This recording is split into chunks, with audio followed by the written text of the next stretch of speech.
Okay, good day everyone. And now we will be having our diabetes mellitus 2, okay, yung ating DM2. Pag sinabi nating DM2, it is chronic metabolic disorder characterized by insulin resistance, okay? Insulin resistance. Doon sa may DM1 natin, wala nang napoproduce na insulin. Ito, may napoproduce na insulin but what? It is resistant, okay? And relative insulin deficiency. Okay? Pag sinabi nating insulin deficiency, kulang lang ng production ng insulin pero may insulin pa din. Okay? Unlike dun sa DM1 natin na kokonti talaga, as in it's either kokonti or sobrang konti o wala nang napoproduce na insulin. So that's your DM1 pag wala nang napoproduce or sobrang kokonti. Pag dito naman sa DM2, again, it's either resistant or deficiency lang yung insulin ninyo. Okay? Now, ano yung modifiable risk factors natin, okay? Your obesity, okay? Kayong mga matataba natin, okay? They are prone to what? DM2, okay? Ano pa? Physical inactivity, okay? Yung mga lifestyle natin na hindi masyadong nag-exercise. Bakit? Kailangan ba ng katawan natin ang insulin para maipasok yung sugar sa loob ng katawan? Yes, kung hindi ka nag-exercise, paano papasok yung insulin sa loob ng cell ninyo para isama yung sugar, okay? Ano pa? High calorie, high fat diet, okay? Ito yung mga mahilig kumain ng sobrang taas na calorie like your pansit, ano ba? Your Coke, your lechon, okay? So yan yung mga yan. And then ano pa? Smoking, hypertension, dyslipidemia, okay? Or your hyperlipidemia, okay? Lipidemia, and your chronic stress, okay? Stress, again, magi-increase ang production ng cortisol ninyo. Okay? Yung cortisol, pinai-increase niya rin ang sugar ninyo. Okay? Next is your non-modifiable. Okay? Non-modifiable, family history of diabetes. If both of your parents has a history of DM, so possible meron ka or possible ikaw din soon pwede magkaroon ng what? Ng diabetes. Advancing in age, especially kapag tumatanda. Okay, kunwari ako 35 above. Okay? Risk na ba ako for having diabetes? Yes. Okay, family history, mother ko may DM. So, increased risk din ba ako? Yes. Okay, ethnicity, Asian, African, Hispanics. Okay, because of the lifestyle. History of gestational diabetes. Okay, yung mga mother natin na nagkaroon ng GDM during the pregnancy. And your polycystic ovary syndrome or your PCOS. Okay, etiology, insulin resistance at cellular level. Okay. So, nangyayari, yung insulin mo nandito sa labas, hindi na na-recognize ng cell mo. Okay. So, nagkakaroon ng resistance. Okay. Progressive pancreatic B cell dysfunction. Okay. Dysfunction, hindi nakakapag-produce ng maayos yung B cell ninyo. Okay. Genetic predisposition, obesity, related to metabolic changes, sedentary lifestyle, and your chronic inflammation. Okay? So, ang nangyayari dyan, nagkakaroon ng insulin resistance. Okay? Nagkakaroon ng insulin resistance. It's either decrease ang insulin receptor sensitivity or the pancreas increases insulin production. Okay? So, pag nag-decrease ang insulin receptor sensitivity, nagkakaroon ng impairment ng glucose uptake by your muscle and your adipose tissue. Okay? So, ibig sabihin, imbes na pumasok yung inyong insulin at saka glucose sa loob ng cell niyo, hindi nila magawa. Okay? Because of what? Because of the insulin receptor sensitivity. Okay? Kunwari, ito yung cell nyo, nandito yung insulin receptor, andito yung insulin ninyo. Okay? Hindi niya nare-recognize, hindi nagiging sensitive yung receptor ninyo para ma-determine si insulin ninyo. Okay? So, yun yung nangyayari. Nagkakaroon ng impairment. Okay? Okay? Saan? Sa may glucose uptake. Okay? Because of what? Decreased insulin receptor sensitivity. Okay? Pag yung pancreas naman ninyo, nag-increase insulin ang production, okay? Nagkakaroon ng exhaustion yung beta cell ninyo over time, 'di ba? So ngayon nagpo-produce pa siya pero para madalas napapagod na siya, and then eventually hindi na siya magkakaroon ng production or magdi-decrease na yung production ng insulin ninyo. So nagkakaroon ng relative insulin deficiency causing your what? Hyperglycemia. Okay, nagkakaroon na ngayon ng hyperglycemia. Ngayon, nag-i-increase ang hepatic glucose production ninyo. Okay? So nagkakaroon ng glycosuria, okay? And then osmotic diuresis. Okay, nagkakaroon ng polyuria. Okay, because of dehydration, di ba? Sasabihin niya, uminom ka ng madami, nagkakaroon ng polydipsia. And then, chronic hyperglycemia, okay? Chronic hyperglycemia, pwede magkaroon ng microvascular and macrovascular. Pag sinabi nating microvascular, this is your peripheral neuropathy, erectile dysfunction, and visual disturbances. Okay? Pwedeng nephropathy, okay? Renal, nephropathy, okay? Peripheral neuropathy, and your retinopathy. Okay, that's your microvascular. Pag sinabi naman nating macrovascular, ito yung decrease ang wound healing. Okay? Pwede mag-cause ng CAD. Okay? MI. Angina. Okay? Ano pa? Pwedeng peripheral vascular diseases. Yung pad ninyo at saka peripheral, tawag dito, vein disorder, okay, or PVD, okay? Pwede yung mga yan. Okay, recurrent infection, UTI, slow wound healing, okay? Now, pwede ba magkaroon ng complication? Yung DM ninyo, yes, it's your HHNS na sinasabi nila or HHNKS. Ano yon? Hyperglycemic hypersmolar non-ketotic syndrome. Pag sinabi nating non-ketotic, hindi nagpo-produce ng ketones, okay? Hindi siya nagpo-produce ng ketones. But your HHNS is a life-threatening condition, okay? Acute complication of your DM2 characterized by extreme hyperglycemia, severe dehydration, increased serum osmolality, and absence or minimal ketosis, okay? So, paano ba nagkakaroon ng HHNS? Okay, hyperglycemia, severe hyperglycemia. Pag sinabi natin severe hyperglycemia, mataas yan, okay? It's above 600 mg per dl, okay? Pag DKA naman, it's above 300, okay? So ngayon, nag-i-increase ba ang plasma osmolality because meron kayong hyperglycemia? Yes, okay? Pwede mag-cause yan ng osmotic diuresis? Yes. Massive fluid loss? Yes. Pwede ka ba magkaroon ng severe dehydration? Yes. Okay? So, pwede bang mag-decrease ang renal perfusion ninyo? Yes. Reduce glucose excretion, and then worsening of your hyperglycemia, nagkakaroon tuloy ng polyuria, polydipsia, dry mucus, weakness, fatigue. Okay? Pag nag-progress pa yan into severe dehydration, pwede magkaroon ng hypotension, tachycardia, sunken, okay, poor skin turgor, warm and dry, oliguria. Ito lahat sign ng dehydration na yan, di ba? Okay, neurologic. Pwede magkaroon ng confusion yung pasyente ninyo, lethargy, seizure, and your coma. Okay, so that's the effect of your HHNS. Okay, and then kapag nagkaroon pa ng severe hyperosmolarity, okay, nagkakaroon ng cellular dehydration, especially your brain cells, kaya nagkakaroon tayo ng altered mental status. That can lead to your coma and eventually death if not treated, okay? If not treated. So, that's your pathophysiology of your diabetes mellitus. Ngayon, puntahan naman natin yung diagnostics and laboratory findings natin. Okay, fasting blood sugar, okay? Mataas sa 126. Kailangan ba na, pag sinabi natin fasting, magfa-fast ba yung pasyente nyo? Yes, 6 to 8 hours. Random plasma glucose or yan, random blood glucose, okay? Kailangan ba ng fasting dyan? Hindi. Not necessarily. Okay? HbA1c 6.5, mataas na yan. Okay? Mataas na yan. Again, yung HbA1c natin kasi yan yung pinakagusto nilang gamitin ngayon kasi that's your glycosylated hemoglobin. Okay? Tawag dito, namomonitor niya yung maintenance ng sugar ninyo for 3 to 4 months. Okay? And then 2-hour OGTT above 200 mg per dl. Ano pa? Okay, elevated fasting and postprandial glucose, elevated HbA1c, dyslipidemia, mataas ang triglyceride pero mababa ang HDL. Yung HDL ninyo, that's your good cholesterol. Okay? Good cholesterol. Okay? Normal or elevated ang insulin levels ninyo at the early stage and nagkakaroon ng albinuria. Okay, pag sinabi nating albuminuria, okay, yung sa may urine ninyo positive ang albumin.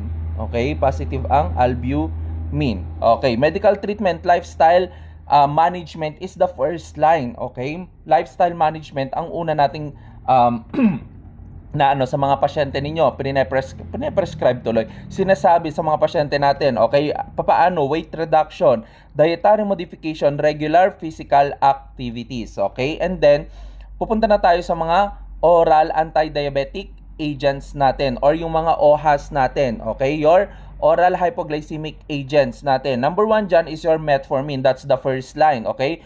Pwede rin yung sulfonylureas ninyo. And your DPP-4 inhibitors, SGLT2 inhibitors,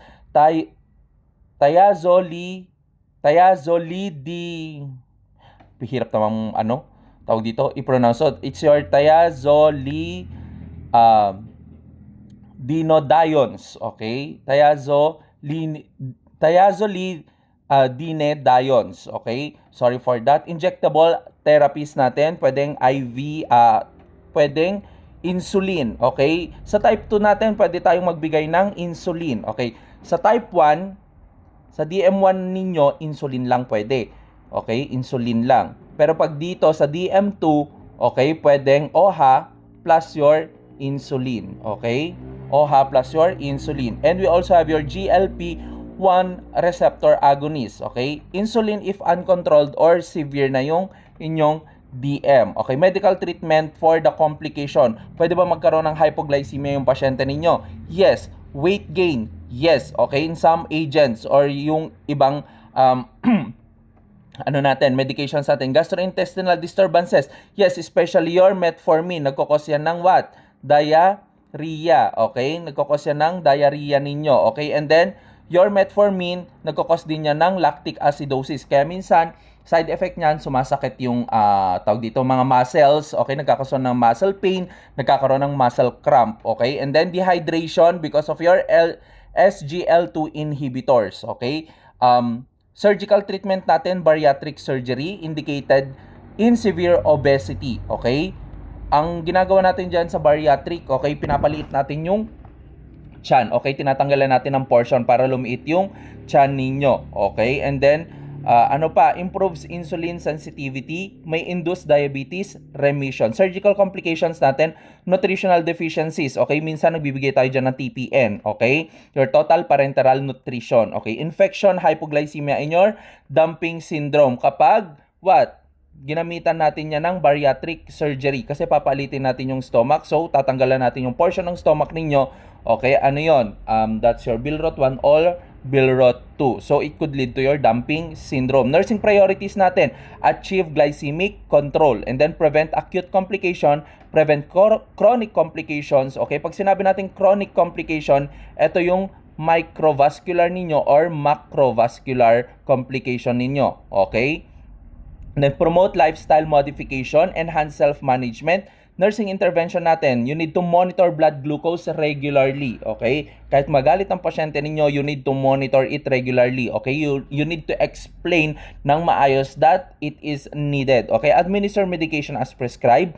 Monitor for hypoglycemia, okay? Nagkakaroon niya ng cold, clammy skin, okay? Cold, clammy skin. Paano mo i-manage yan? Okay, magbigay ka ng orange juice. Okay, painumin mo siya ng orange juice. Okay, mas mabilis kasi yung effect niya. Okay, assess fit daily. Okay, bakit? Okay, baka mamaya kasi may mga sugat yan. Okay, so kailangan natin ng wound healing. Okay, encourage weight loss and exercise. Okay, para maging sensitive yung insulin ninyo saan? Sa sa cell ninyo. Okay, monitor blood pressure and your lipids, promote wound care. Okay, and then nursing diagnosis natin dan, imbalance nutrition more than body requirement. Kasi nga sobra-sobra yung kinakain ng mga pasyente natin. Risk for unstable blood glucose, yes, kasi nga nag-ups yung kanilang glucose. Risk for impaired skin integrity, prone sila for what? For gangrene, okay, na hindi nagkakaroon ng wound healing, okay? Risk sila for infection. Impaired peripheral tissue perfusion, yes, kasi sobrang viscous ng blood nila. Okay, sobrang viscous ng blood nila pag hyperglycemia. Pag sinabi natin viscous, malapot. Okay? So, deficient knowledge about the disease process. Okay? General nursing intervention for your DM2. promote healthy diet and exercise, support medication adherence, encourage self-monitoring or blood glucose, prevent complications, provide emotional support, and coordinate multidisciplinary care. Okay, pagdating naman sa nursing education natin, okay, you need to explain the disease process, okay? And then, you need to check the understanding of your patient, kung naiintindihan ba niya kung ano yung nangyayari sa kanya, okay? Proper blood glucose monitoring, okay? Medication adherence, kailangan ma-check natin kung umiinom ba yan, iniinom ba niya yung gamot niyan, okay? Nag-i-inject ba yan ng insulin niya, okay? Kasi mapapansin mo yan kapag labas-masok siya ng labas-masok siya ng hospital. So, ibig sabihin na hindi siya nagkakaroon ng adherence sa kanyang medication. Okay, diet planning and portion control, okay? Ito kasi hindi naman tayo ang gumagawa. May mga dietitians naman tayo sa hospital. So, papaturo tayo sa dietitian and ituturo natin sa pasyente natin. Or pwede namang yung dietitian mismo ang magbigay ng list kung ano yung mga pwede niyang kainin at hindi niya pwedeng kainin. Okay? Pagdating kasi dyan, ina-avoid natin ang mga simple sugars na galing sa mga fruits ninyo. Okay? Madalas pinapa-avoid nila yan, especially your grapes kasi mataas yan sa glucose. Okay? Your mango, ayan, ipapaano na lang nila. Pero caloric intake pa rin ang binibilang natin dyan minsan, okay? Then regular physical activity, okay? Para maging maayos yung receptor ng cell ninyo for the insulin, okay? And then foot care. Foot care dapat yan, okay? Bakit? Kailangan mong i-check yung paa niya, baka mamaya nagkakasugat-sugat, okay? That could lead to your what? Infection and gangrene, okay? Baka maputol pa yan, okay? Signs of hypoglycemia and your hyperglycemia and importance of regular follow-ups, okay? Consideration natin, DM2 is a progressive but preventable, okay? Lifestyle modification can delay the progression, okay? So, dapat naayos ang lifestyle ng pasyente ninyo. Insulin may eventually be required, okay? Hindi sa lahat ng pagkakataon na effective ang OHAS. Meron yung mga times na kailangan na ng insulin, okay? Cardiovascular risk reduction is essential. Patient adherence is the key to successful management, okay? Adherence ng pasyente ninyo for the key to success, okay? Yung management natin. Okay, now, ito naman, puntahan natin. This is your HHNS. Okay? This is your HHNS or your HHNKS. Okay? Or your what? Hyperglycemic hypersmolar non-ketotic syndrome. Okay? Pagdating sa diagnostics natin, yung blood glucose natin umaabot na ng 600. Yung serum osmolality natin, it's above 320. Okay? Yung pH natin, okay, bumababa. Okay?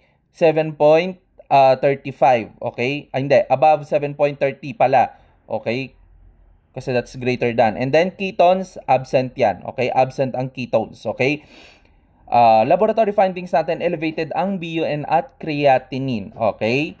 Elevated ang BUN at creatinine, siguro because of dehydration, okay? And then, elevated ang sodium, may appear low due to dilution.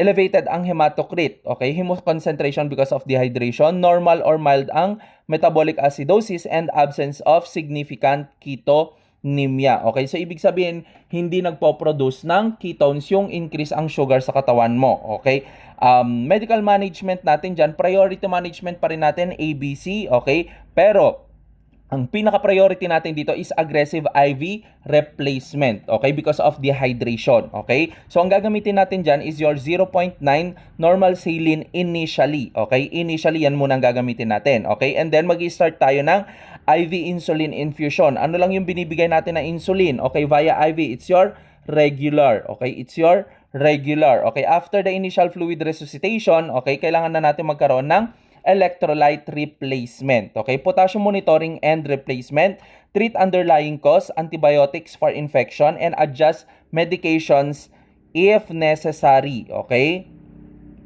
Necessary. Okay, sinong gumagawa nito? Doctors ninyo ha, hindi tayo. Okay, doctors niyan. Nursing priorities natin, again, restore fluid balance, correct hyperglycemia to prevent Okay, prevention of shock, prevent neurologic complication, identify and manage precipitating factors. Okay, ano pa? Nursing intervention natin during the acute phase. Okay, pag tinakbo yan sa hospital, monitor the vital signs early. Okay, strict intake and output monitoring, continuous cardiac monitoring, frequent blood glucose checks, monitor serum electrolytes, administer IV fluids and insulin as ordered. Okay, and then assess mental status frequently. Okay, ongoing care, prevent skin breakdown. Okay, monitor for hypoglycemia, prevent aspiration, and provide comfort measures. Okay, so that's the management of your diabetes mellitus.